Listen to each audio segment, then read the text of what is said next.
રાંચીમાં સિરમટોલી flyover ramp સામે આદિવાસી સંગઠનો રાજ્યવ્યાપી બંધ। ઝારખંડમાં આદિવાસી સંગઠનો દ્વારા રાજ્યવ્યાપી બંધનું આયોજન કરવામાં આવ્યું છે, જે રાંચી શહેરમાં સિરમટોલી ફ્લાયઓવર રેમ્પના નિર્માણ સામે વિરોધ દર્શાવે છે। આ રેમ્પ, જે કેન્દ્રીય સરના સ્થળ એ પવિત્ર આદિવાસી ધાર્મિક સ્થળની નજીક બનાવાઈ રહ્યો છે, તે આદિવાસી સમુદાયના ધાર્મિક અધિકારો અને સંસ્કૃતિ માટે ખતરો હોવાનું માનવામાં આવે છે।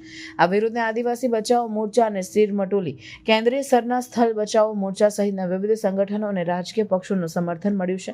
આદિવાસી નેતાઓએ આ રેમ્પના નિર્માણને બંધારણની સુરક્ષા અને પૈસા અધિનિયમના ઉલ્લંઘન તરીકે ગણાવ્યું છે, જે આદિવાસી જમીન અને ધાર્મિક વારસાને સુરક્ષિત રાખે છે।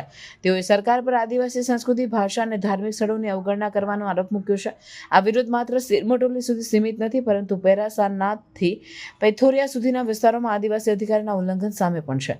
બંધ દરમિયાન રાંચી અને અન્ય જિલ્લાઓમાં જેમ કે ગુમલા, રામગઢ, હજારીબાગ, લાટેહાર અને પૂર્વ સિંહભૂમિમાં માર્ગો અવરોધિત કરવામાં આવ્યા હતા।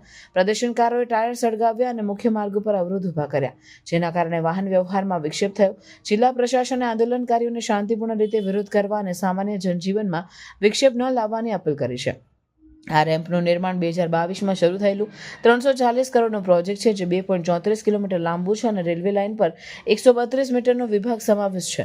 આદિવાસી સમુદાય આ રેમ્પને તેમના ધાર્મિક સ્થળની પવિત્રતા અને પ્રવેશમાં અવરોધરૂપ ગણાવે છે, ખાસ કરીને સારહુલ જેવા તહેવારો દરમિયાન, જ્યારે હજારો લોકો એકત્ર થયા છે। આ મુદ્દે રાષ્ટ્રીય અનુસૂચિત જનજાતિ આયોગે પણ રાજ્ય સરકારને નિર્માણ કાર્ય તાત્કાલિક રોકવાની સૂચના આપી છે।